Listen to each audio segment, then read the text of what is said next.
The horrific acts these superpowered beings have committed will really make you think twice about their status as a hero. Namor. Namor is a complex figure. Originally a bad guy, fans thought he was so compelling with his twisted sense of justice that the writers had him flip sides to fight the Third Reich, as was the fashion at the time. And so, technically speaking, Namor became one of Marvel's very first anti-heroes, which is why he's earned the first spot on this video. He's not your typical do-gooder. See, he's fine with offing folks if it gets results. And that's not all. Despite his heroic change of heart, Namor typically swings back to his villainous ways every now and then, and when he does some serious damage. Like there was that time in Avengers vs. X-Men when he went nuts with power after being given the Phoenix Force and literally wiped out Wakanda. Then there was that time he ordered a giant humanoid whale Giganto to smash New York City to pieces, and one time he even pushed the button to detonate an entire alternate Earth, populated and all. Dude really does not give a darn about civilian casualties, so to say that this underwater powerhouse isn't one to play nice is definitely a vast understatement. He's not as calculatedly brutal as some other Marvel heroes, but his hot-headedness and aggression sure make him a wild card in the Marvel world. A fish out of water in the hero game, swimming in a sea of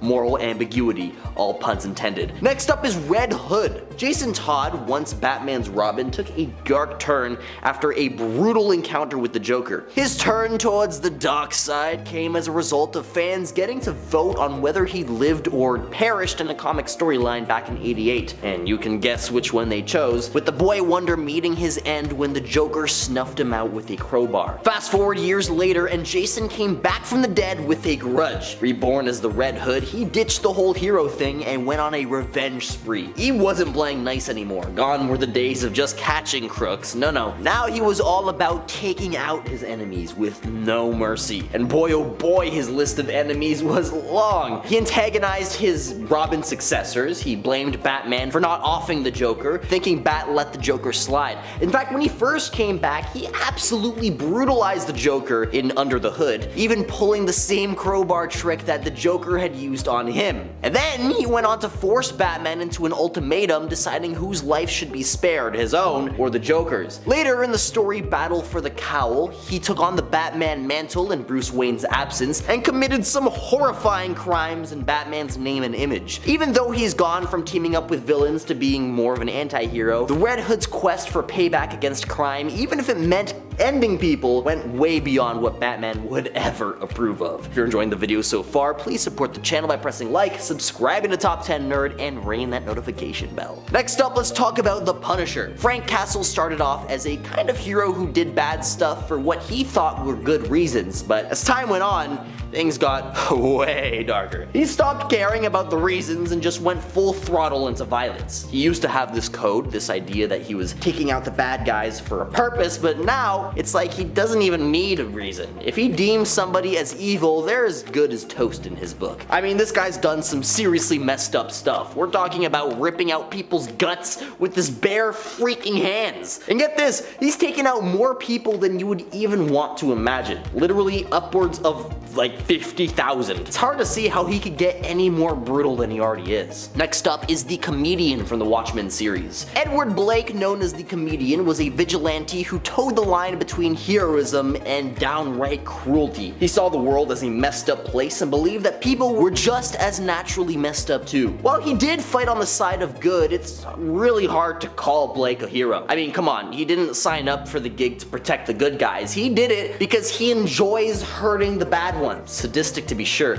As proof of this, he joined up with a sketchy government program and did some awful things in the Vietnam War. And the Comedian didn't regret any of it. In fact, he was almost proud of how far he went. He even attempted to assault his own teammate Silk Spectre. Now, the Comedian is an anti-hero by definition. He fought on the side of the good, sure, but his dark side was a lot darker than most. He was a mix of violence, nihilism, and twisted morals all wrapped into one messed up package. Next Next up, let's talk Blade. So a good rule of thumb for comic book characters is that if you wield a sword, you're probably gonna teeter more towards extreme violence, given that swords come with obligatory dismemberment. But when you're literally named after said weapon, you're basically committed to sticking yourself in the brutality box. Now the thing is, Blade stands out in the Marvel world because he's one of those characters that writers use to unleash their most horrifyingly violent ideas. Why? Well, I mean, vampires aren't exactly garnering a lot of sympathy from the audience, so there aren't many tears shed when they bite the dust. And Blade, he gets that. He knows there's not much space for being nice and decent when you're literally fighting against vampires. So he brings an intensity that's seriously off the charts. Like, consider how if Blade decided to go after regular humans with that same lethal penchant, he'd probably be recognized as Marvel's most brutal supervillain. But hey, he is sticking to the bloodsuckers. Still, makes you wonder how far an anti-hero can go before they cross the line. Next, let's talk about Black Adam. Black Adam seriously did not start out that heroic. In fact, he's done some things that even the nastiest bad guys would find disturbing. Black Adam is a story of good intentions gone haywire. He was given powers to help out, but ended up being all about himself. First, he offed his own nephew in order to get the other half of the power bestowed onto them by the wizard Shazam. Definitely not exactly a heroic origin story. Later on, he became a ruler thinking that he knew what justice was all about, but instead of playing by the rules, he did some seriously messed up things like orchestrating unalivings and going on what was essentially a meaningless rampage that ended loads of innocent people's lives in a country called Balia, just because he was upset about not being able to find the bad guys right away. Definitely would not describe that as heroic. Now, even though there are technically worse villains out there, his actions were so bad that basically every hero ever teamed up to take him down at one point or another. And yet, he is still considered a hero himself. Wolverine. Wolverine, right from the get-go, was one tough and kinda scary dude. His story is far from sunshine and rainbows. Like, he's been through some seriously tough stuff. Like, his backstory is just riddled with tragedy. He accidentally offed his parents. He's been living since like the 16th century and has watched everyone he knows and loves age and perish, except for his brutal nemesis that won't leave him or his loved ones alone. He got experimented on against his will to have adamantium fused to his skeleton. I mean, the guy's been through the ringer, so I guess that somewhat justifies all the horrible things he's done, but come on. Did you really have to visit Matsuo every year just to chop off one of his body parts? Even he thought being killed would have been more merciful. I mean, sure, the X-Men did try to help him be more human, but when you literally start off your career as a living weapon, it's kind of tough to shake that off. Sometimes they even used his animalistic tendencies to their advantage, as Wolverine is definitely not the type to back down. No. When someone threatens peace or hurts innocence, he's out there, claws out, ready to bring the pain. And let me tell you, when Wolverine does go all out, it's nothing short of jaw-droppingly intense. He might have gone a bit too far sometimes, but for him, it's all about protecting those who can't protect themselves, and dealing out a whole lot of pain to those he believes deserves it. Harley Quinn. When we're talking about someone whose origin stories had her literally fall in love with the most diabolical maniac in all of Gotham, nay, in all of DC, saying that her morality is ambiguous is a vast understatement. She used to be a villain who would not hold back on brutality, even when it came to youngsters like the Robins. But then things flipped. Post 52, she took a turn aiming to do some good with a little bit of heroic retribution. In the new 52, she wore the anti-heroine cape, trying to balance out the scales by fighting on the side of justice. One of her big moments was when she faced off against the Joker, and even more notably when she helped the Suicide Squad. I mean, clearly she's on this path to redemption. And who knows, perhaps she's inching closer and closer to becoming a full-blown hero. Probably not. Next on the list is Deadpool. Wade Wilson's got this thing for violence, which is like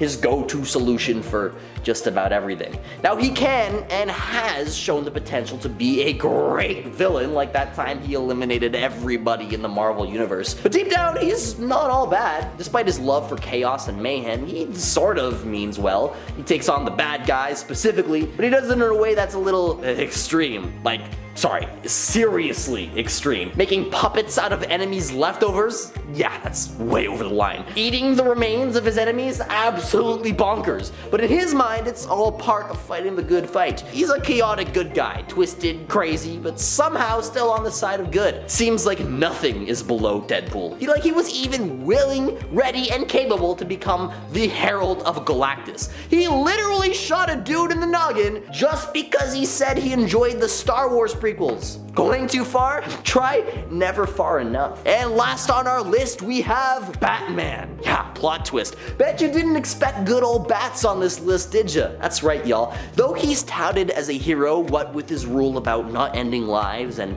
not using any lethal weapons like firearms, he's definitely crossed the lethal line on more than one occasion. Let's rewind to the early days, shall we? Back then, like in Batman #1 for example, Hugo Strange pulls off this stunt where he turns some mentally ill folks into giants. Now dealing with these giants wasn't exactly a cakewalk for Batman, leaving him to resort to some extreme measures to deal with people who were formerly just innocent mental patients. For one of these poor suckers, he actually hung him from the Batplane. Yeah, that happened. There was this other time where he was just unwilling to deal with the KG Beast anymore, so he literally left him to rot trapped in a sewer. If he proves anything, it's that you don't really need flashy weapons to be an anti-hero. Really, all you gotta do is break a few rules. Old Man Logan explores a dystopian future where the villains have won, and the world is of course left in ruins. America has become a wasteland, and Wolverine has retreated into a quiet life with his family, avoiding conflict with the ruthless villains who dominate the land. However, he's reluctant to help the remaining heroes fight for a better future.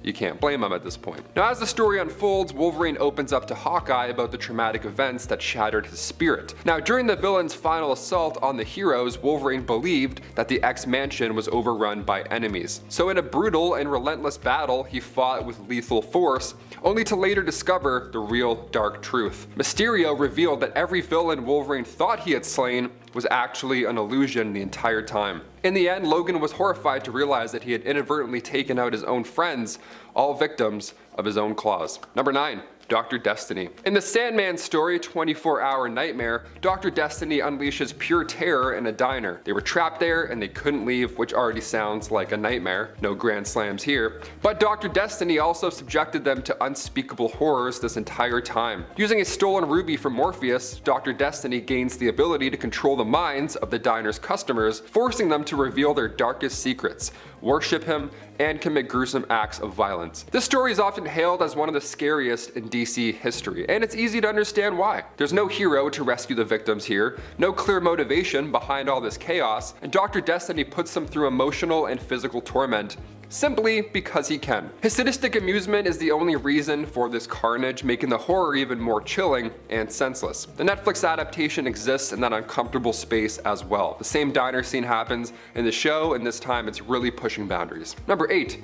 The Joker. The Joker is a chaotic villain who is obsessed with having Batman all to himself. He despises anyone who stands between him and Batman, and that includes members of the Bat family. The Joker's anger is often directed at them, and two of his most tragic targets are Jason Todd, the second Robin, and Barbara Gordon. Now, Barbara's life was forever changed when the Joker caused a devastating injury that left her unable to walk. This event was a turning point in her life, affecting her both physically and, of course, emotionally. Jason Todd, too, he suffered a terrible fate at the hands of the Joker. The Joker captured him, and what followed was a harrowing ordeal that left Jason in grave danger. And what makes it even more heartbreaking is that readers were given the power to decide Jason's fate in the 1988 storyline, A Death in the Family. Fans voted for the outcome, which led to Jason's tragic demise. Now, the Joker's actions against the Bat family demonstrate just how far he's willing to go to hurt those who fight for good. Number 7.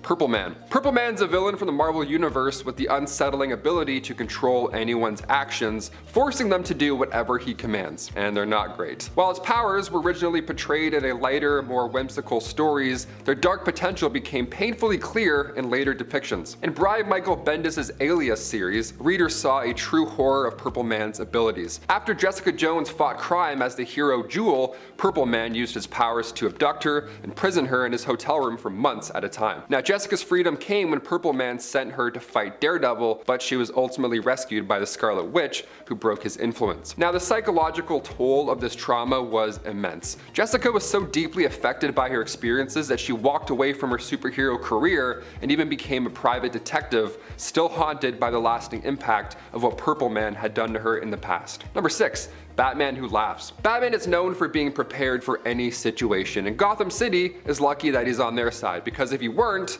well, the results could be disastrous. This was demonstrated in the story of the Batman who laughs, an alternate version of Batman from another Earth who made a fatal decision and eliminated the Joker. In doing so, the Joker triggered a change in Batman, transforming him into a darker version of himself. Now, in this new form, Batman quickly turned on all of his allies, confronting the members of his own Bat family. He then proceeded to neutralize every single member of the Justice League. His chaos didn't end there. He ultimately wiped out his entire Earth, leaving it in ruins. Number 5.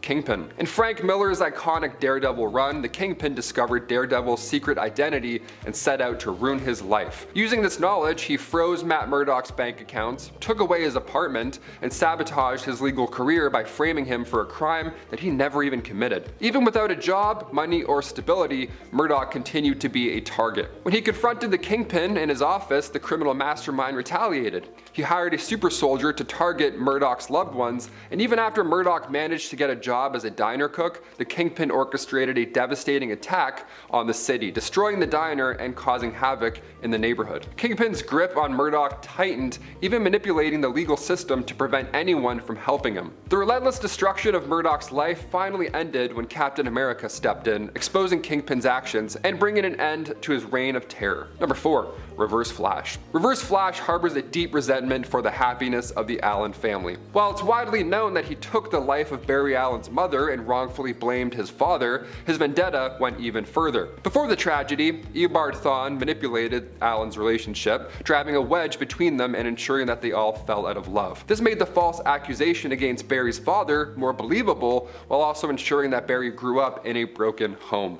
This is crazy. More recently, Reverse Flash took his torment of the Allen family to a whole new level. Using his time travel powers, he befriended and manipulated Barry's future children as adults. He then brought them back to the past and orchestrated the destruction of Barry's childhood home. Not only has Reverse Flash ruined Barry's past, but now he's also cast a shadow over his future, turning it into a constant nightmare no matter which direction he runs in. Number 3.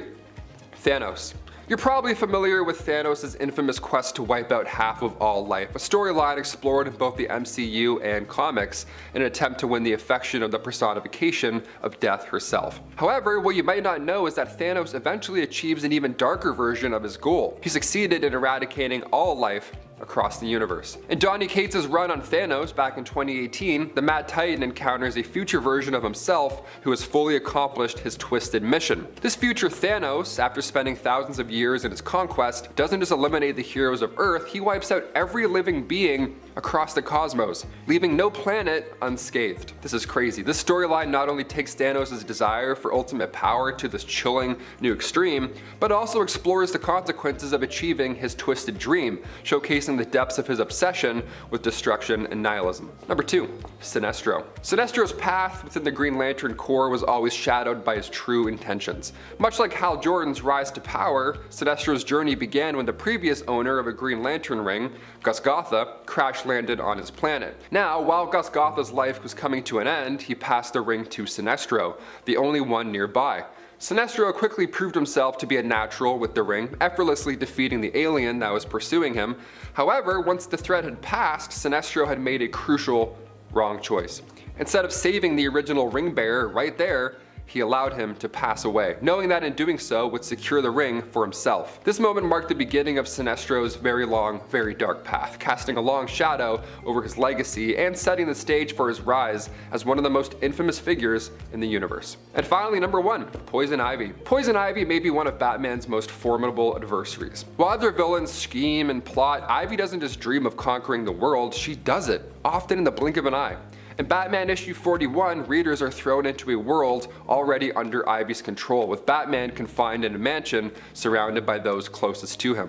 all again under Ivy's influence. Using pheromones, Ivy has taken control of the minds of every person on Earth, essentially speaking through them in a way reminiscent of Rick and Morty's Unity. After a brief escape, Batman faces an unexpected twist when Ivy uses Superman's powers against him, only to later revive the Dark Knight with the help of many superpowered individuals that she commands. Unlike villains who seek power or wealth, Ivy's motives are rooted in her desire to protect the Earth, Mother Earth, willing to sacrifice humanity's freedom in her quest to save the planet from their destructive tendencies. Starting off with Bishop's betrayal of the X-Men during 2007's Messiah Complex. This story revealed how far the time-displaced mutant is willing to go to change the future for the better. Bishop comes from a dark future where mutants and humanity had eventually gone to war, and he eventually ended up trapped in the present. He became an X-Man, and he served on a number of teams off and on over the years, even being Professor X's personal bodyguard for a while, and he was just incredibly popular. Now, after the decimation event depowered almost all the mutants on Earth, the birth of Hope Summers signaled hope for the mutants, as she was the first mutant born since the decimation, and she was an incredibly powerful one too. But Bishop's past came back to haunt him, convincing him that Hope was the cause of the dark future that he came from. He betrayed the X-Men and planned to take out Hope before she could grow up and change the world forever. He set off nano sentinels within the one Sentinel squad, taking down the human pilots and pitting the Sentinels against the X-Men. He then ambushed Forge in the chaos, laying a trap to capture Cable, who was protecting Hope, and end Hope's life. By the end of the event, Bishop had to flee the X-Men after firing on Hope and instead accidentally striking and nearly killing Charles Xavier. Now, in the comic book universe, Hank Pym and his partner Janet Van Dyne were not only heroes in a relationship like in the MCU, but they were founding members of the Avengers. Their life together was also not as seemingly well structured as it was in the MCU, especially when Hank experienced a mental breakdown after being suspended from the team. He accidentally dropped and smashed some vials containing various unknown gases, and the released gases gave Pym a radical temporary personality change that was basically a severe case of schizophrenia. He took the new identity of Yellow Jacket, kidnapped Van Dyne, and proposed marriage to her, as Pym had long wanted to do that. Now, realizing that Yellow Jacket was really Pym, Van Dyne decided to just play along, fearing that she would worsen his psychological condition if she did otherwise. Their relationship was bad, with Pym feeling like a useless scientist the whole time and being jealous of his wife's success as a fashion designer. It all took a disturbing turn, however, when Hank physically struck Janet, highlighting the troubling depths to which he had sunk. But then, in order to try and save face, Hank organized an attack on the Avengers by a rogue robot that he intended to defeat himself. But Hank didn't defeat it. Janet did, and Hank got booted from the team for his absolutely insane actions. But speaking of the Avengers, during the Avengers vs. X-Men event, Cyclops became a host for the Phoenix Force alongside 4 other mutants. Now, possessed by the Phoenix, Cyclops actually de-lifed Professor Xavier, which was a huge betrayal, as for a long time, Cyclops was Professor X's golden boy, and Professor X was like his pops. As arrogant and manipulative as Charles Xavier was, no one doubted his dedication to the cause or his love for his students, especially Scott, but his motivation for doing it was a bit more of just being a villain than anything else. And it was only Xavier whose life was lost, and he's died like 8 times, so it's not the biggest loss in the world. Afterwards, Cyclops adopted a much more revolutionary attitude though, leading a rebellious team of X-Men and creating some way more compelling X-Men stories to boot, so it kinda came up roses. Kind of. But back to Professor X, he has a history of just impulsively wiping and manipulating people's minds. It's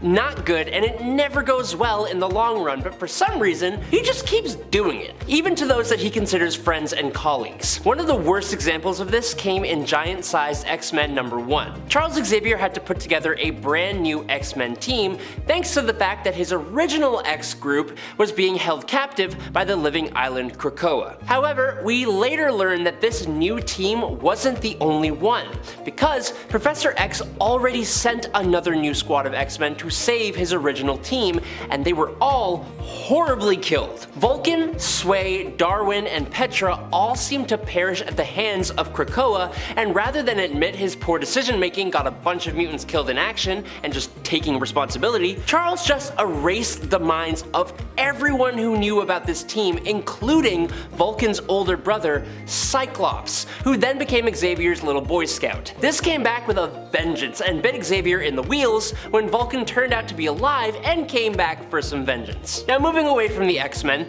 the Sentry is a character that I feel many people are about to become very familiar with, thanks to him now being cast in the MCU, which is super exciting. This guy has the power to destroy pretty much anybody in the Marvel Universe, with his powers being often called the equivalent to 1,000,000 exploding suns, which is a lot of power. He has reassembled his own molecules and taken out the Molecule Man for an example of how powerful he is. He's almost too powerful to include in a lot of stories, but it's the fight, I guess you could call it, between the Sentry and Ares, the literal god of war in issue 2 of Marvel's Siege event, that left people fully aware of how far this guy can go, and with such ease that it's actually terrifying. Ares, the Greek god of war in this story, started out on the Dark Avengers before redeeming himself and joining the good guys. This literal god had been showing how awesome he was, taking on the bad guys, and then he turns his sights on Norman Osborn. Unfortunately, Norman has the Sentry as his bodyguard here. Sentry punches Ares halfway across Asgard,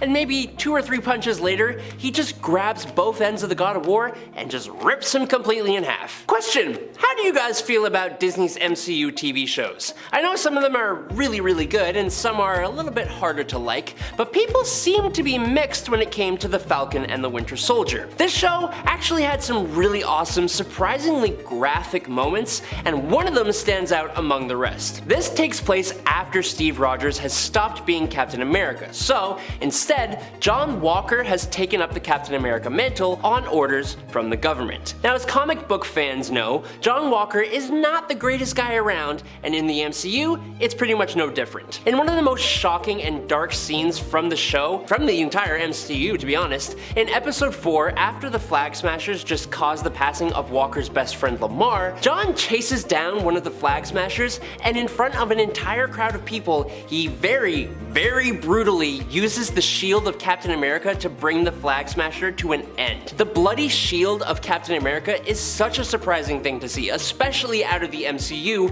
where it's all been Disney-fied, and it honestly left everyone who saw the scene for the first time slack-jawed and just lost for words. But what inspired that amazing scene? I'll tell you.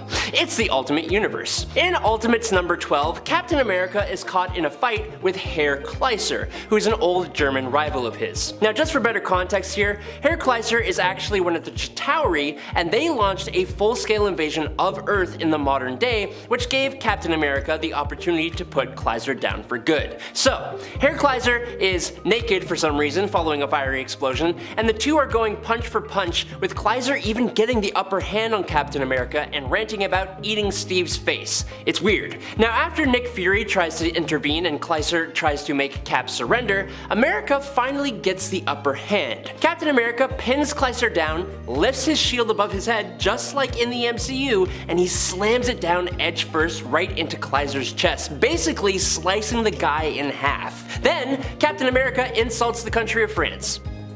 Just what happened. But to jump back for a little bit, John Walker's little shield smashing scene actually kind of reminds me of something that the Punisher would do. Punisher, being a regular guy, has to come up with some pretty inventive ways of dispatching criminals and super criminals. Usually it involves heavy weaponry, but he tossed a guy to a great white shark, he tossed one to wolves in a zoo, he's disintegrated the Hulk with magic, and even smothered a guy with a much larger guy. A pretty intense fight that I love to talk about is when Punisher defeated Wolverine by parking a steamroller on top of him, but if we're talking superheroes going just way over the top and way too far, the Punisher moment that takes the cake would have to be when he faced the entire Marvel Universe. In this alternate world, it's a superhero battle, not a crime, that brings an end to Frank's family. Because of that, Frank Castle took down everyone literally every hero and villain. I think it's the final fight with Daredevil, however, that really hits though. It's a slogfest, and Frank doesn't realize what he's done till Matt Murdock, who happened to be Frank's childhood friend,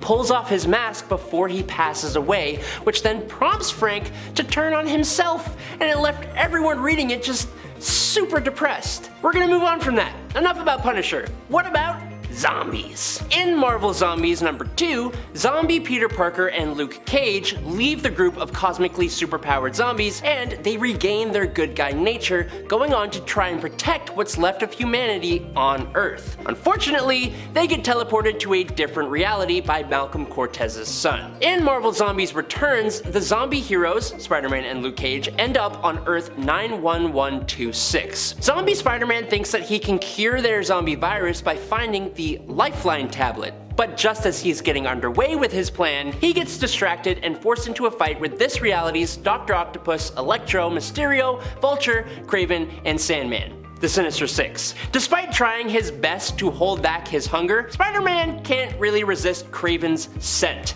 and he kinda ends up attacking him, biting into his neck. Mysterio tries using illusions to try and fend him off, but Spider-Man's senses help him locate and dispose of Mysterio very quickly. Electro and Dr. Octopus try to attack Spider-Man together, but this just puts them in positions to hurt each other instead, with Electro using up most of his power and Dr. Octopus left electrically deep fried for Spider-Man to eat later on. As they realize this is not going to go well, the remaining two just try to hightail it out of there, but before Vulture can escape, Spider-Man literally rips off his wings and uses them to finish off Electro before he can shoot more electricity. Only Sandman manages to survive from the chaos, going to attack this universe's Spider-Man for this utterly sickening display of brutality. It's insane. But that's a zombie Spider-Man from another universe. The real Spider-Man has gone overboard on his own on a few occasions. When Spider-Man was in possession of the symbiote suit, he was not his normal self. He was much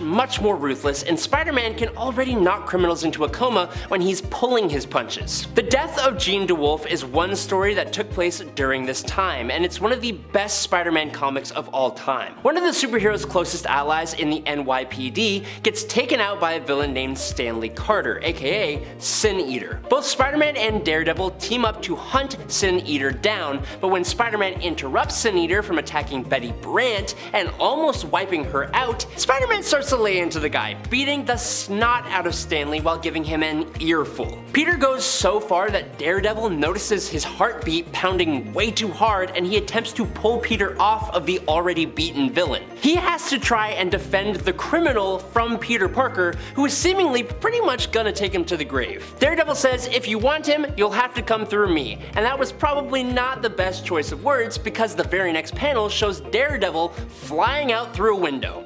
If it wasn't such a serious moment, I would laugh, and honestly, I did laugh anyways. Is that wrong? I don't know. I can't really help it. Sorry. Coming in at number 10 is Thor starting a war. Now, Thor didn't travel to Earth originally to become a superhero. He was banished to Midgard by his father, Odin, because he was a big old meathead jerky jerk. Basically, he got super grounded. The full account of how this went down first appeared in the Mighty Thor number 159. A long time ago, Asgard signed a treaty with Niflheim, land of the storm giants, bringing peace to both worlds. Now, I know in the Thor movie, it's Jotunheim, and Niflheim is actually the realm of Hela, but that's what it was in the comics, so that's what we're gonna go with. Now, as part of the agreement, no Asgardian is permitted inside of Niflheim, but that didn't stop Thor. As a young warrior, Thor saunters right into Niflheim while hunting a monster, and when the giants retaliate, since Thor broke the agreement, Thor starts attacking them with his hammer. Now, Thor's buddy Balder shows up and bails him out before it goes too far,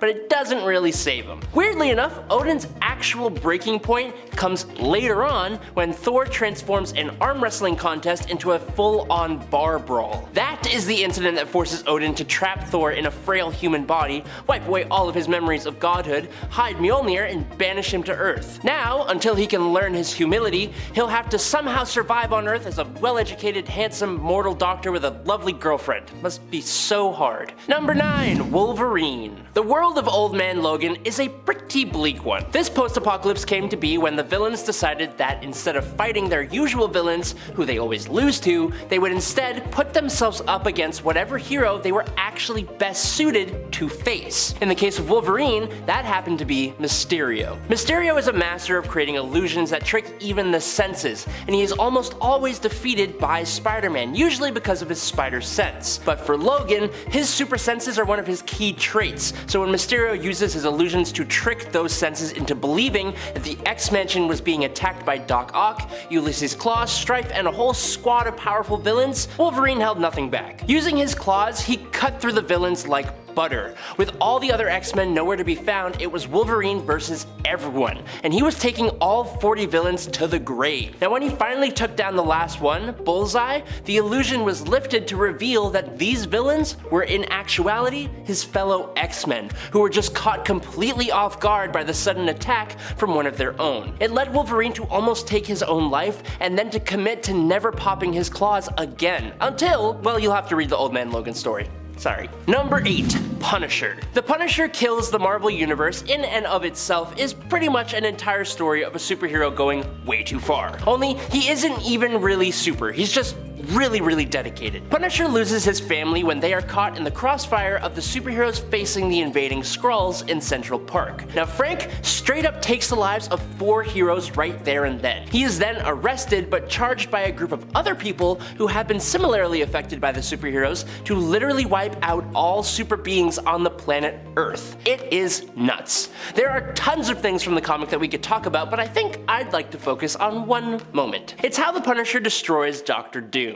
After going through Spider-Man, Venom, the Hulk, and Kingpin and his entire crew, Frank gets arrested for the second time. Now, once he is again freed, the Punisher goes to Latveria to attack none other than Dr. Doom. While Doom would normally crush Frank with absolutely no problem, the Punisher manages to attach a magnetic mine to Doom's mask that, thanks to the feedback, destroys every single one of Doom's robotic counterparts to make sure that Frank is fighting the true Dr. Doom. It then goes off, doing a number on Doom but not wiping him out, which gives Frank enough of an advantage that he can now pick up a hammer and cling clang clang on Doom's noggin until it goes squish. That's what the comic says. Number 7. Thor against the Thing and Spider-Man. We're back with Thor again in the finale of the 2011 5-issue miniseries Thor First Thunder. A new origin for Thor came to us when he shows up in New York City. The problem is, this ain't the Thor we all know and love. Instead, this is an unhinged and uncontrolled Thor, as Loki has taken over his brother's mind to make him commit some pretty heinous acts. One of the biggest would be fighting the other heroes. In the climactic fight in the destroyed remnants of Manhattan, Thor and Loki basically wipe out the Fantastic Four and Spider-Man. Reed is trapped in an unsolvable mathematical equation that drives him insane, and Johnny Storm is sent to Jotunheim, the realm of the Frost Giants. The Invisible Woman has her powers reversed so that instead of creating a force field that protects her, she is crushed by it, but the worst comes for the Thing and Spider-Man. Shooting a web at Thor's hammer,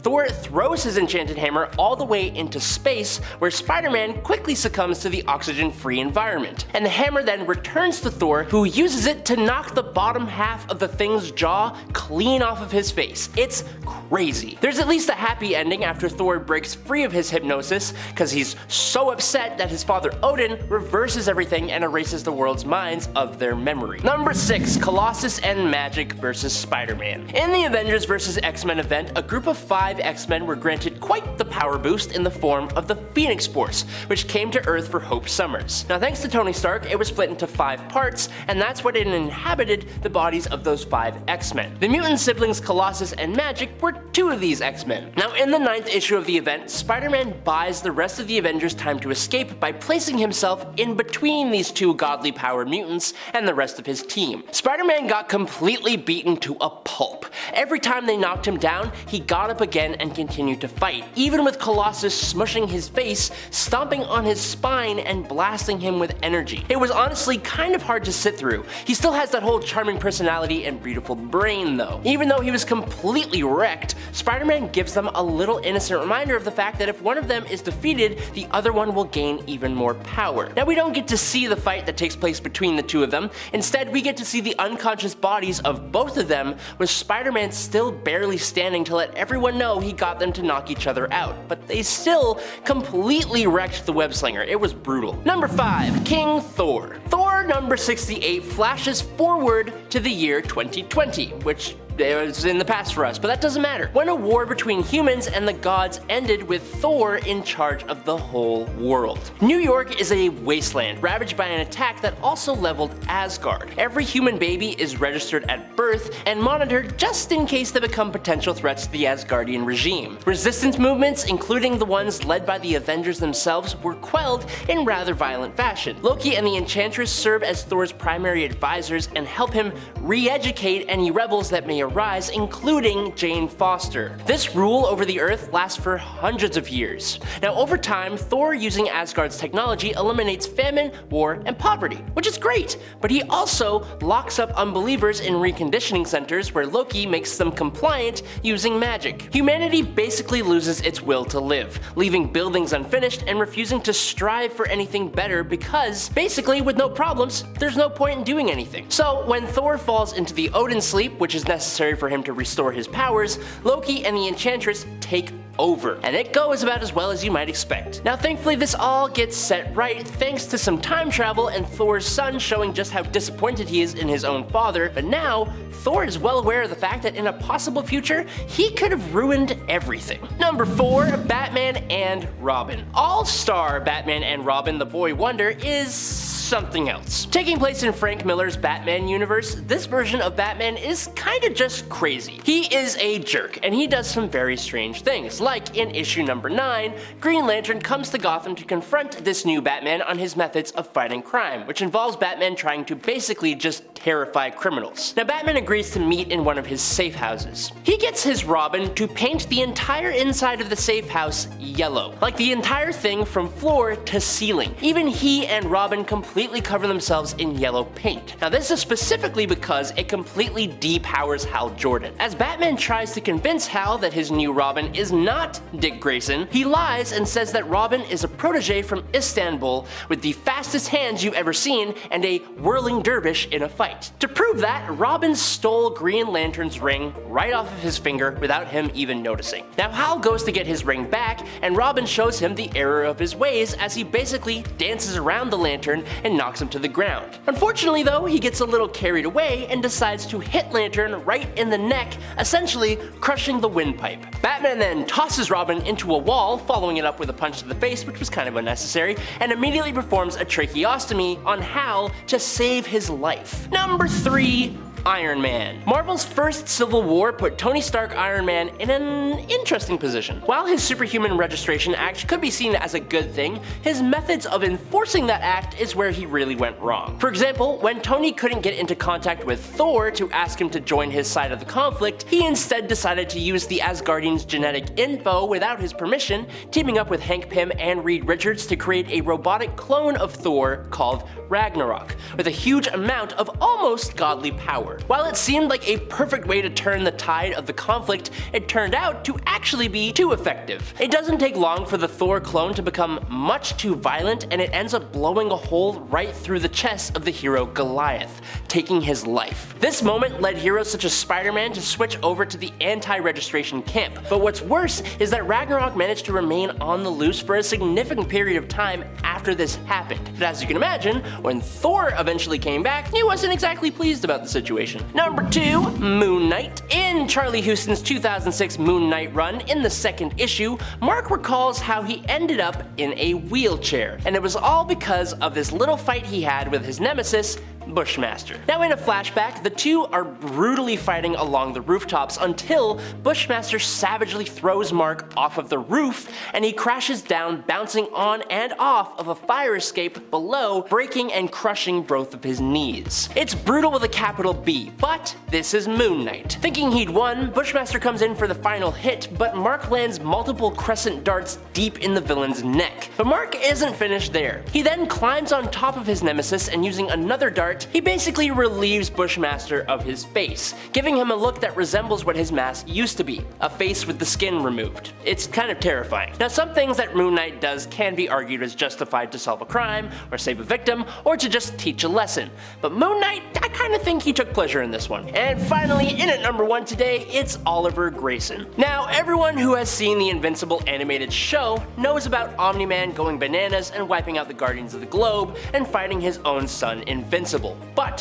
one character that only very recently got introduced is Oliver. Oliver is Omni-Man's next son after Mark, and he grows quick. Now, in the comics, when Oliver was about yay high, he was going by the name Kid Omni-Man, and he was assisting Invincible as almost like his protege or like his sidekick or something like that. Now Mark was trying to show him the ropes. In issue 52, a situation is going down with the Mauler twins, and Invincible goes to intervene. Now he actually starts to end up being defeated, but Oliver prematurely rushes off to help. When the twins fire off a nuclear boom boom, Mark rushes off to go subdue that threat and tells Oliver to fall back. Oliver does not. Instead, while fighting the Mauler twins, he goes a little bit overboard and flies straight through one of them, covering himself in innards. At the sight of this, the second Mauler twin completely just relents and gives up. But Oliver ain't about that, and he punches his fist straight through the Mauler's face, ending both Mauler twins extremely quickly. The real problem is that even after he did it though, he doesn't understand why it was wrong. At number 10 is Thanos. You know how in Infinity War he snaps his fingers and poof, half the universe disappeared? Yeah, well, that was the movie. You see, in the comics, it just gets worse. In the story called Thanos by Donny Cates, he goes even further than just wiping away half the universe. Not only does he snap away half of everybody, but he also then goes on a unaliving spree, wiping out every living thing on every single planet in the universe for years and years. Like he just couldn't stop himself once he started. Yeah, forget farming on a solitary planet. Thanos' rampage doesn't end with the snap. This version of Thanos is like the nightmare of nightmares, a villain who just doesn't stop at half but just keeps on going until everything is gone. It's like he doesn't have any limits once he started. Totally brutal, although this does make a little more sense in the comics as Thanos was engaged to Mistress Death herself. At number 9 is Dr. Destiny's Diner. Dr. Destiny isn't your average comic book baddie. He's got this insane power over dreams and nightmares, making Freddy Krueger look like a bedtime story. Now imagine having control over people's minds while they're just trying to enjoy their burgers and fries. That's what this guy did when he turned a regular diner into an absolute nightmare zone. Now what's scary is that in this story there's no heroic intervention here. It's like everyone's left to fend for themselves against this lunatic. And get this, there's not even a big motive behind his actions either. Dr. Destiny's not out for revenge or some evil plan. No, he's just causing chaos for kicks. Like he's playing a weird twisted video game and the poor diner folks are the Sims. And that's what makes the story so bone-chilling. It's a reminder that some villains aren't after anything except causing pure, unadulterated terror. If you're enjoying the video so far, please support the channel by pressing like, subscribe to Top 10 Nerd, and ringing that notification bell. It helps us out, it's free, just do it. At number 8, Mysterio makes Logan and the X-Men. In Mark Millar's Old Man Logan comics, Wolverine, our tough and beloved hero, ends up doing something unbelievably tragic. You see, the world's in ruins, heroes are gone, and who's to blame? None other than Wolverine himself. He spilled the beans to Hawkeye, confessing that he wiped out his buddies, the X-Men, all because he fell for Mysterio's cruel tricks. See, Mysterio played mind games with him, making Wolverine believe that his pals were actually bad guys. Could you imagine the guy you trust the most fooled into thinking that he had to take down his friends? This heartbreaking illusion shattered Wolverine and caused a huge loss for our heroes. But this time it led to a catastrophe, leaving Logan in a world of hurt, causing huge disaster in the superhero world. At number 7, Reverse Flash ruins Barry's whole lineage. The Reverse Flash is like the ultimate party pooper on a cosmic scale. He's all about ruining Barry Allen's life, and man does he go overboard with it. With this crazy ability to mess around with time, he uses it to tear apart Barry's world in every possible way. Like for example with Barry's mom Nora, when Reverse Flash goes back in time and basically sets up this horrible scene where he unalives her, and the kicker is that he paints the blame on Barry's dad. Pretty messed up. His dad gets the blame and Barry grows up thinking his father was the one who did it, just kind of ruining his childhood and leaving him with a huge burden of guilt and loss. But he doesn't stop at offing his mom and incarcerating his dad. No, that wasn't enough. See, in one comic, this dude ropes Barry's own kids in, Dawn and Dawn, into his evil plan. I mean, seriously, he radicalizes them and then sends them back in time to wreck everything in Barry's life. And they go all out, targeting Barry's childhood home and just destroying everything. It's almost as if the Reverse Flash wants to make sure that Barry never has a moment of happiness, like, ever. The guy's not just a regular villain, he's the grand champion of bad guys, taking evil to a whole nother level with his time-traveling, family-wrecking madness. At number 6, Carnage slaughters thousands of innocents. In the world of bad guys who take things just way too far, Carnage is like the poster child for that. Now in the Maximum Carnage series, Cletus decides it's playtime as he gathers his own gang of villains. And their big plan is just, turning Manhattan into their own personal horror show. Carnage wasn't content just wreaking havoc alone, so he invited buddies like Shark, Doppelganger, and other baddies to the party. And what a party it was! They went on this insane spree, causing all kinds of destruction, hurting innocent people, just making life a living nightmare for everybody in the city. The body count was off the charts, and the whole thing was just brutal. At number 5, Lex unalives his parents for the insurance claim. In some versions of his origin story, Lex Luthor is shown as a guy who wanted to cut ties with his family legacy, but in one specific storyline called Crisis on Infinite Earths, it's revealed that Lex did something truly horrific. He straight up ended his parents for the cash. And you know what he did with that money? He used it to kickstart his own company, LexCorp. Now the worst part is that he didn't just suddenly think of doing it. No. He had been planning this terrible act since he was a little kid. Imagine this guy plotting his own parents' demise before he could even properly speak. So Lex Luthor isn't just your typical rich guy gone bad. He's more like the poster child for evil scheming, taking things too far. At number 4, Hush injects fear toxin directly into Alfred's brain. When an intruder breaks into Wayne Manor, Alfred's not having any of it. The lines Alfred delivers here are totally badass, talking about how while Master Wayne may be against firearms, Alfred's afraid he isn't home right now. The butler goes full sicko mode, describing exactly how he's gonna take the intruder out. Quote, "The first bullet will sever your C7 vertebrae and your spinal cord, paralyzing you instantly, and you'll live, but not well. It's a precision shot certainly, but you're facing a man who turned down sniper positions in 6 separate branches in Her Royal Highness's military in order to audition for the latest West End production of King Lear. And I'm afraid for you, I've always been a better marksman than a fool." Total badass. Unfortunately, in this instance, Alfred is all talk and no walk, and as it turns out, this intruder, Hush, isn't there for the Waynes at all. No. He's got his sights set specifically on Alfred. So then he grabs him and sticks a needle loaded with fear toxin straight into Alfred's brain. Meanwhile, Julia, Alfred's daughter, is locked in a safe room, hearing her dad scream in terror. She busts out to find him on the floor, completely messed up by that fear toxin. At number 3, Green Lantern's girl gets fridged. Major Force, the villain in Green Lantern, wasn't your run-of-the-mill baddie. He's more like your favorite villain's nightmare. Kinda like the Joker, but without the funny bone, just a total psycho. Now, Major Force didn't just want to beat the hero, Kyle Rayner. Oh no, he wanted to hit him where he hurt the most, right in the feels. So what did he do? He didn't just send a threatening letter to challenge him or to a fair fight. No. He actually kidnapped Kyle's girlfriend. It's cruel enough, but it gets worse. Once he ended her life, he stuffed her into Matt's fridge like she was yesterday's leftovers. Like, this guy didn't have any boundaries. He reveled in being brutal, like downright savage. It was a moment that made everybody go, too far, dude, and from then on,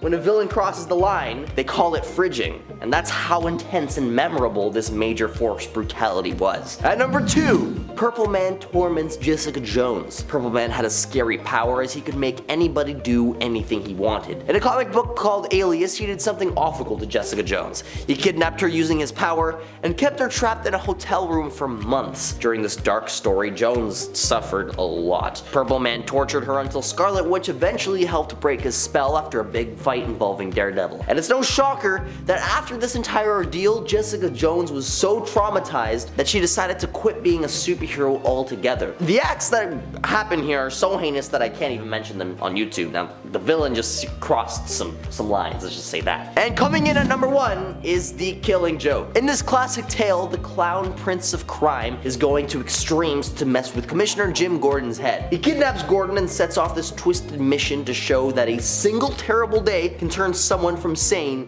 to absolutely bonkers. Now here's where it gets heavy. The Joker, Barbara Gordon, Commissioner Gordon's daughter, leaving her paralyzed. It's cruel and intense, taking things way further than anybody expected. Seriously, it's so dark that I can't even mention most of the crap that he does to torment the Commissioner. But the Joker's aim here is to push Gordon and Batman right to the edge, hoping they'll snap and break their own rules. And with its twistedly ambiguous ending, it seems that the Joker actually succeeded. Did Batman finally give in to his anger and finish off the Joker? It sure looks that way. The Joker's madness pushed him to the brink rank in a way that no other villain had managed before. It's a scary reminder that even the best of us can crack under enough pressure. Number 10. Storm. In Uncanny X-Men Volume 1, Issue 147, Storm finds herself turned into a living chrome statue by Dr. Doom.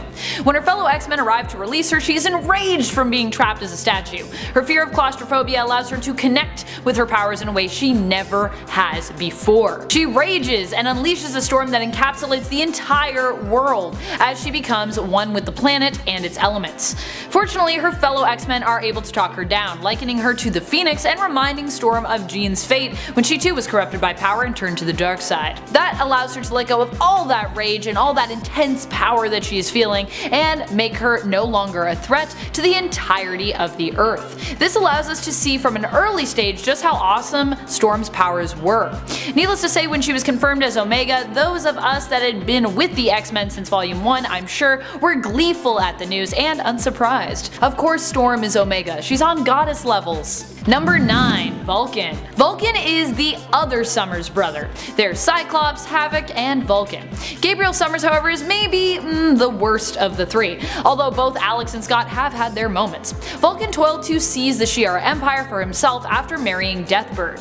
When his father Corsair demanded that Vulcan stop his ruthless pursuit of power, Vulcan killed him, declaring himself emperor and caused a great rift in the Shi'ar Empire, plunging it into a civil war. He was also just a generally awful brother to Havoc. Not cool. Number 8. Jamie Braddock. Jamie Braddock, also known as Monarch, was originally the cool non-powered older brother to Betsy and Brian Braddock. He was in charge of running the family business, Braddock Industries, and was really good at it. Unfortunately, that didn't last. His family was targeted by a villain, and afterwards Jamie began to get involved in gambling and criminal activity. As a result, he ended up being kidnapped by Dr. Crocodile, who sought to punish him for his wicked deeds. Jamie was driven insane, but this also caused his reality-altering powers to be triggered, leaving him crazy but quite powerful, and for a time obsessed with wearing Speedos.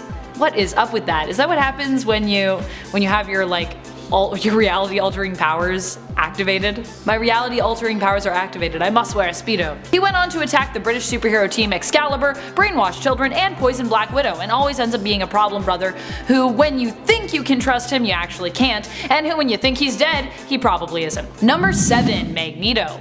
While Magneto may do what he does for what he believes is a just cause, there are still times when even he himself seems to be crossing his own lines.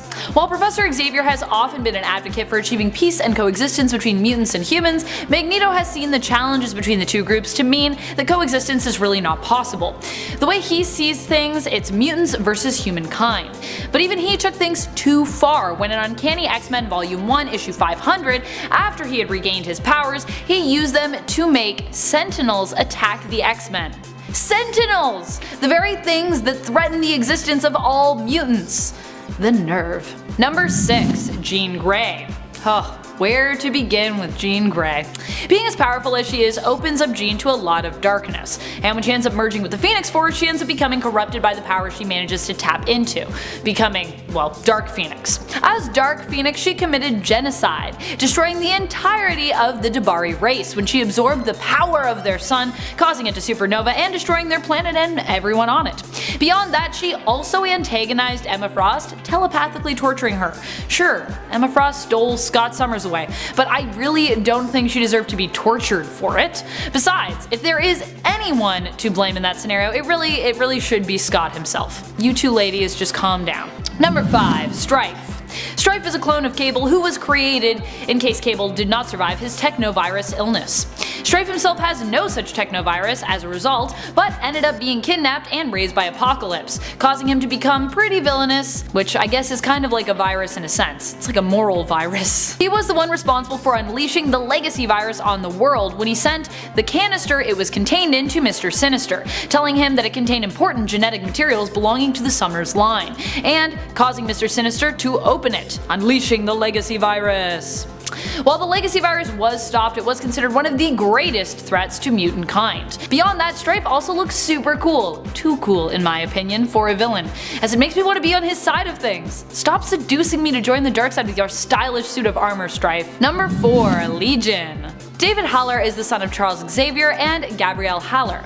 As a child, he was scarred from witnessing a terrorist attack while in Beirut, and this caused him to develop a split personality disorder. Each personality that lives within him, and sometimes even without him, is fully independent and exhibits its own mutant ability, meaning that the access that Legion has appears to be almost limitless when it comes to all the different powers he can at times possess. It's not really his fault that he has a tendency to take things too far, as the damage he does is often caused by his mental disorder. When he is able to demonstrate control over his powers, he can actually be quite helpful, even fighting alongside the X-Men and his father Professor X. That is when he's not being, well, kind of evil. But when he loses control, his abilities tend to manifest in unpredictable ways. He once blew up an entire facility after losing control of his powers. Number 3. Nate Gray. Nate Gray is the son of Jean Grey and Scott Summers from the alternate Earth 295. He does not need a body to exist and has reformed himself from energy after his apparent death. Ergo, he doesn't need to eat, breathe, drink, or sleep either. He can also exist outside of all realities as well. He is known for being one of, if not the, most powerful psionists in the Marvel Universe. While he may not be as strong as he once was, you know, before he became a shaman and gained a better sense of discipline and control, he was drastically wild and overpowered. He had very little control over the insane level of telekinetic, telepathic, and matter manipulation powers that he possessed. He could cloak himself and others, making himself appear invisible.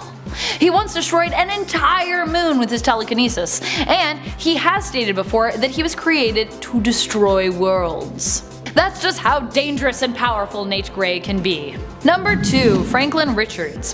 Franklin Richards has created more than one universe, including a pocket universe that he used to save a bunch of heroes, including his parents, from villain onslaught. By the way, it was in a little rubber ball. It's pretty cute. He has also resurrected Galactus, granted after discovering that the universe couldn't really continue to exist without that cosmic being, and he is powerful enough to kill Celestials. But despite all this power, Franklin has often been shown as using his power for good, not for bad. Still, the amount of power he has seems so ludicrous that I would argue he still needs to be stopped simply for this reason. Sure, we can trust him right now, but if someone could manipulate this currently young mutant, it could result in complete chaos and disaster. Let's not forget that this is a child who had to have his mind shut down by his father, Mr. Fantastic, at one point because it was just so dangerous. He got a dangerous mind, he's too powerful. As Galactus stated at the end of History of the Marvel Universe, Franklin Richards is the most powerful mutant ever born, which also makes him one of the most unstoppable and most dangerous. Number 1. Matthew Malloy. Who could possibly be more Omega and more potentially dangerous than Franklin Richards himself, who can manipulate reality? Well, another mutant who also has the ability to manipulate matter. Matthew Malloy. He accidentally killed Emma Frost using his abilities after she hit him and he just shouted "stop it," deleting her from existence. Malloy himself was kind of written out of existence, but before that he was known for creating the largest power signature on Cerebro ever. In fact, Professor Xavier was forced to put mental blocks on him just to stop him from accidentally wreaking havoc on the world with his limitless power. Matthew's power actually comes from another dimension, like Cyclops, which is why it also appears to be the inexhaustible kind. However, after Xavier's death, his power's mental barriers started to deteriorate, causing him to become very, very dangerous. Any surge of emotion can trigger his abilities. He once threatened to destroy the entire state of South Carolina with a potential energy blast, and his telepathic and telekinetic abilities are off the charts. So he would be one of those ones that went too far if he still existed. He gone now. Number 10. Ultimatum. Ultimatum is a now infamous event that took place in the 1610, aka the Ultimate Universe. And some felt that this storyline was the cause of that universe's downfall, that this event was so brutal, killed so many, and was so poorly received that the universe just never recovered. This storyline occurred in 2009. It was a big crossover event with 5 core issues, and then of course spin-offs. The first issue sold well, but then it dropped off hard. This series is known for the amount of heroes who died and how brutally it happened. We have Magneto snapping Xavier's neck, Doctor Strange's head being squeezed till it explodes because he was wrapped in the cloak by Dormammu and just But the one that got to most people was the cannibalism. When the heroes round the corner to see the Blob eating the Wasp, only for Hank to go full giant man and then bite off the Blob's head. The thing for many fans was that this brutality just felt gratuitous, as did the deaths, more like a shock value than any narrative one. And so for many fans, fans that made it feel cheap, and it cast a pall over the series and for some, the universe. Number 9. Hail Hydra Cap. So a lot of the story came down to timing, basically how it was received I mean, because of the political and also social climate surrounding comics, but some would never have liked it because of how it was executed, and the fact that it was the opposite of what Cap stood for. Still, this story has always had its defenders, and still does. So this story gives us a world where Cap was always a Hydra agent, the entire time, and that this was the always Cap, not a brainwashed Cap, but always. Everything from before, all lies. This rubbed a lot of people the wrong way. The plot launched involving the Cosmic Cube would recreate the essence of Cap, but that would be from another timeline. Hydra Cap was the Cap, but it's handled in such a way that they now play it off like the recreated Cap was original Cap, but he wasn't. Never forget, because the universes were swapped Cosmic Cube, but I mean that would have made sense and it would have spared a lot of anger. The plot itself is your usual wolf in sheep's clothing, but with all the external factors, it caused a lot of anger. I'm not sure how it would have played off if it had been released years before or years later. It still would have had backlash, but would it have been as much? I want to visit some alternate dimensions. Number 8. Spider-Man: Sins Past. This storyline comes to us from 2004 and was an attempt to go back and add some shock value and some more agency to Gwen Stacy during the whole Night Gwen Died event. But the way it was gone about was odd. We're not supposed to talk about this one. The consensus tends to be that if we all pretend hard enough, maybe it won't have happened. Like a reverse fairy. I don't believe. Here it was revealed that Gwen was having an affair with Norman Osborn, the Green Goblin himself, and that she got pregnant and had twins, and that she wanted to raise these with Peter, but Norman wanted them for himself, and that's why he killed her. Agency! I've said it before and I'll say it again. The best part of this story is how when Peter finds out, his first question is whether he was still her first. Classic. Peter then has to fight their hyper-aged twins. Aside from all the plot holes this causes, it was just not well received. Most found it unnecessary and squicky. As mentioned, most nowadays just pretend it didn't happen. Number 7. Star Fox Assault Storyline. Oh, Star Fox aka Eros, on so many of our lists because of this. This plot here is now what this character is most known for, which tends to upset fans of his to no end, who just wish people would look at the other aspects of this character. But this plot, well, it's pretty attention grabbing. Let's put it that way. Star Fox had been using his power to make women fall for him. He was doing this by using his pheromones to sleep with them without their consent. And so he was put on trial, with Jennifer Walters, aka the She-Hulk, as his defense lawyer, whom he had also slept with. And she would later come to wonder, was that consensual or not? It was, but her marriage to John Jameson was not. Eros had forced her to have those feelings. This whole plot was dealt with by saying that Star Fox had been manipulated since his youth, which had caused him to misuse his powers that way. And for many people, it just did not fly, and left a bad taste in their mouths. And many were left wondering, just how does a character come back from that? Well, for many, he never did. Especially in this era of social media, where bringing the story up is just a click away. I mean, we're doing it right now. Number 6. Quicksilver and Scarlet Witch. Back to the Ultimate Verse for this one, with just an overall plot point for the twins. Pietro and Wanda in the Ultimate Verse are having, well, twincest. They're in an incestuous relationship.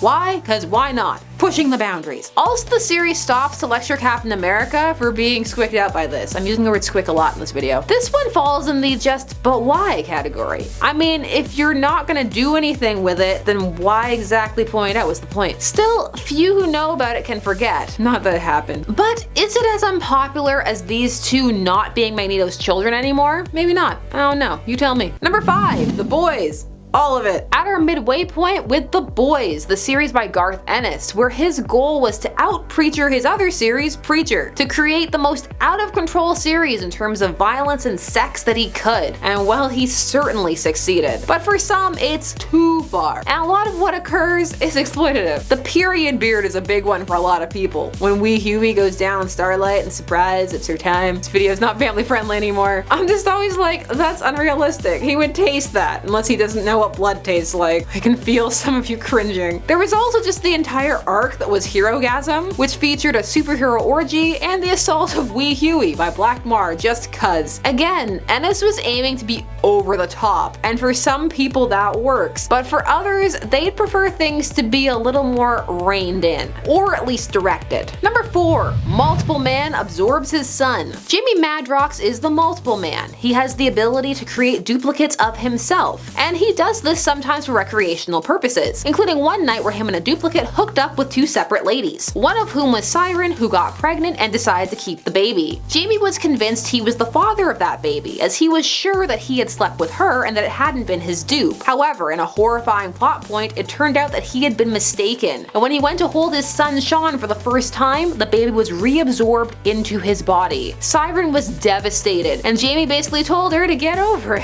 When it comes to this story, not only is it really horrifying, especially if you have kids, but the fallout of Jamie just not caring essentially also rubbed a lot of people the wrong way. Kinda hard to relate to a person that cold, depending upon the reader. Maybe you're into it. Like, yeah.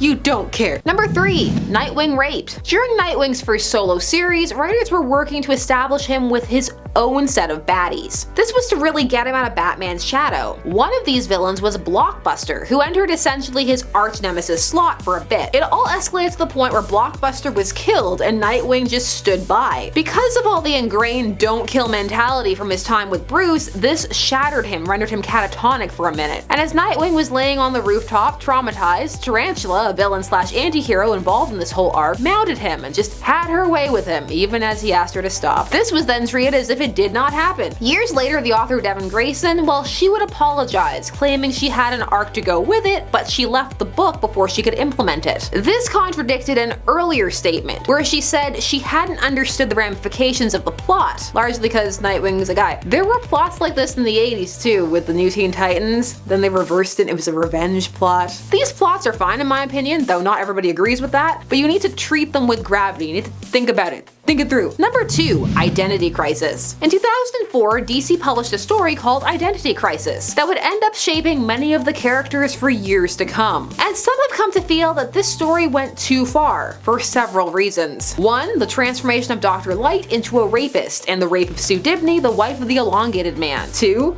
The death of the Elongated Man's wife and Tim Drake's father. 3. The mind wipe, not only of Dr. Light, but of Batman. That last part in particular cast the heroes in a particularly unheroic light. Even Superman, who knew about this as he sheds a single manly tear about it. The whole thing made everyone feel pretty dark and dingy, and over time many came to feel that it had done damage to the characterizations over time. What do you think about it? Controversial. Number 1. Captain Marvel, or Miss Marvel at that time, gives birth to her rapist. Avengers 200. I'm sure some of you are not surprised that this is number 1. Avengers issue 200, any issue of that number is supposed to be epic, a reminder of why you read the comic in the first place. Well, this giant special was essentially that episode The Lost from Star Trek TNG, but with an even creepier twist. Miss Marvel finds herself mysteriously pregnant. She has one of those hyper-fast fictional pregnancies, and the team just congratulates her. They don't treat it as scary at all. They don't even get why she would be upset. Next, she has the baby, and it ages super fast, and it turns out it's her lover from another dimension, who implanted himself in her body to come to her dimension. This was the only way he could do it. And the kicker, while in his dimension, he coerced her into being his lover in the first place, so assault. And then the team encourages her to leave with him. This was a mess on so many levels. 1. How is this a celebration of the Avengers 200th issue? 2. Wow, how amazingly tone deaf, with no thought given to larger implications. Some defend the story by saying no, it was intentional and she came back and she called them out. But that was actually the result of other writers responding to the backlash and trying to fix it, not a planned storyline. Yeah,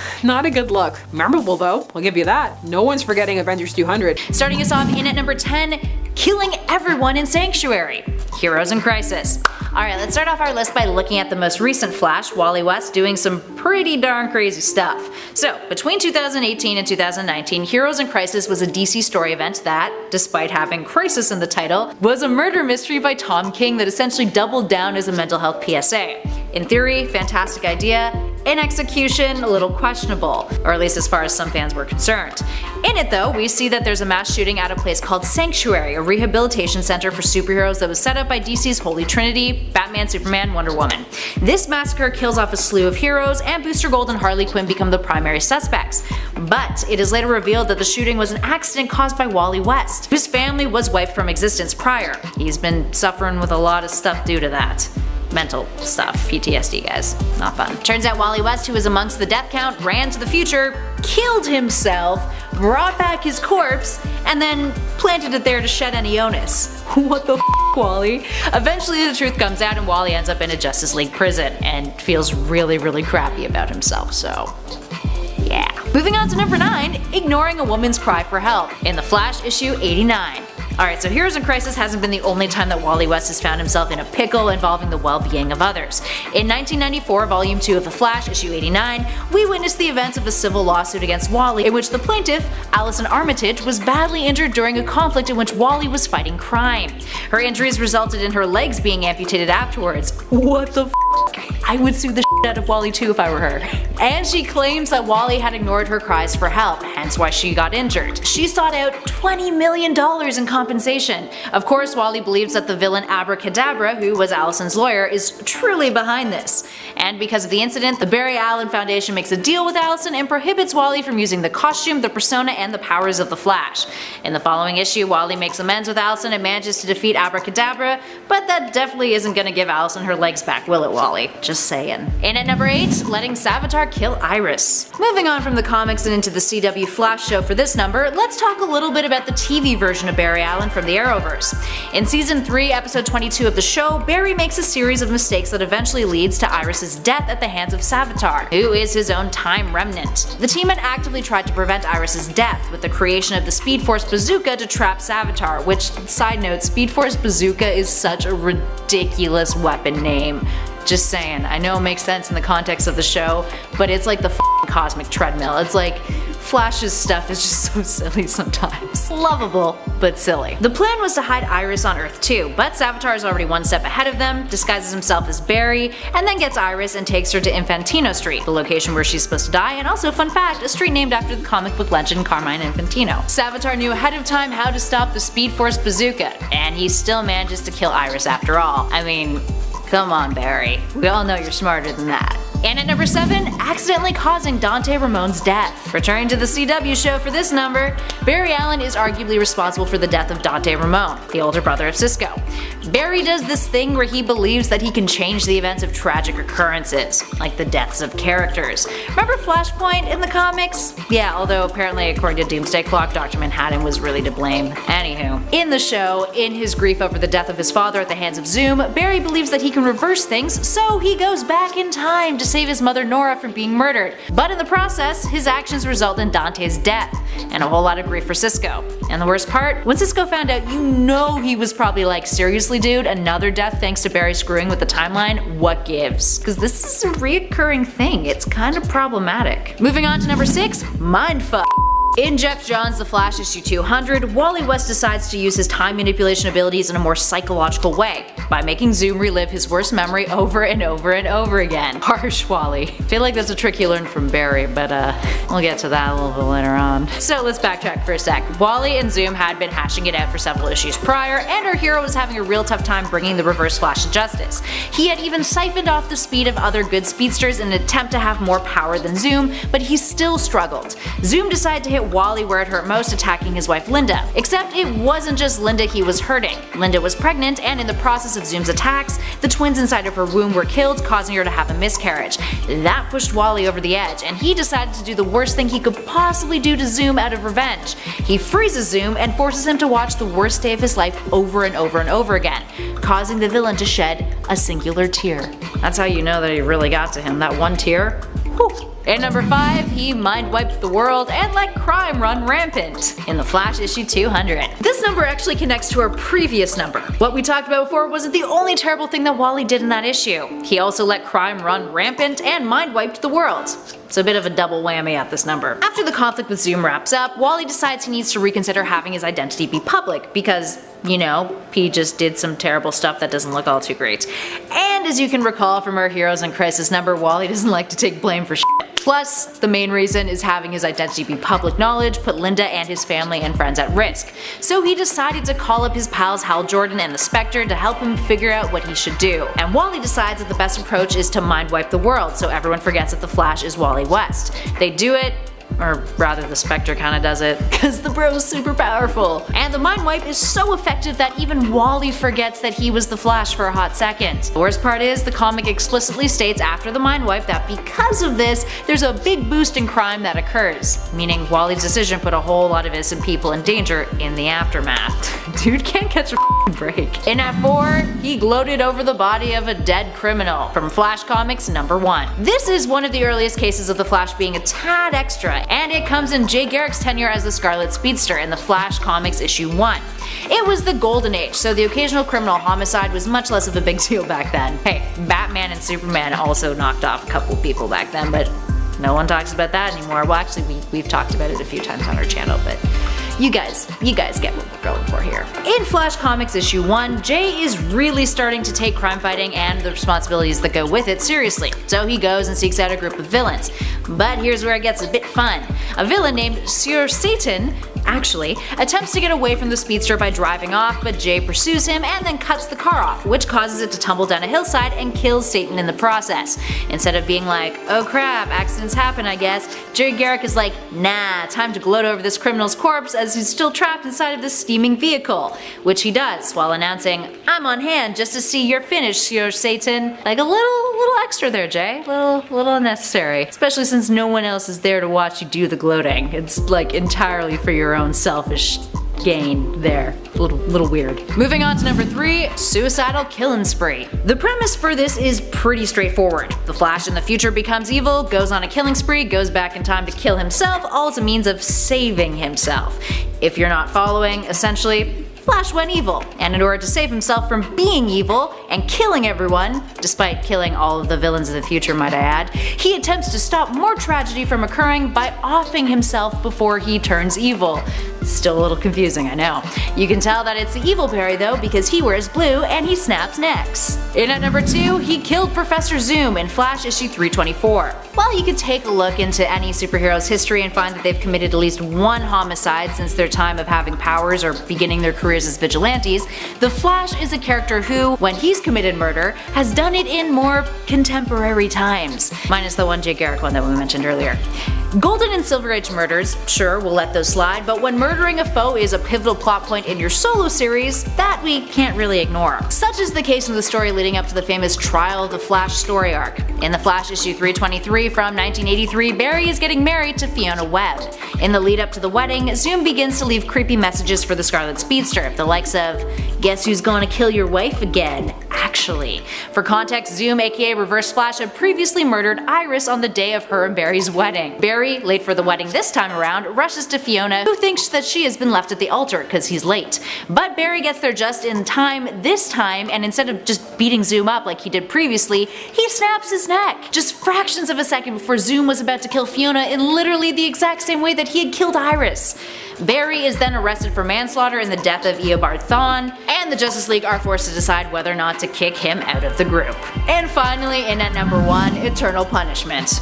What's worse than murder? How about eternally freezing someone's body but keeping them conscious so that they are frozen for all of time, forced to stare into the face of the one that they killed? Talk about an intense punishment. Well, that revenge was a dish Barry Allen served real cold to Thaddeus Thawne, aka Inertia, Bart Allen's clone who was mixed with Zoom's DNA. Inertia is a little shit. Not only did he steal the real Bart Allen's speed, but he was also responsible for Bart Allen being gunned down by a group of supervillains, resulting in his death. Oh, and he also taunted Barry over it, noting that Bart screamed like, I quote, a little bitch. Barry decides that death isn't enough for Inertia. He steals Inertia's Speed Force powers, turning him into a literal representation of his alias name. He's frozen for eternity in unblinking horror, only capable of breathing and thinking, forever immobilized. Barry then takes it a step further and places Inertia in the Bart Allen Museum, forcing him to stare at a statue of Bart for all eternity, describing it as Thaddeus now being, I quote, forced to stare with the eyes that take 100 years to blink at the ghost of the man he can never be. Like, good on you, Barry, real creative punishment, but also that is f***ed up, my dude.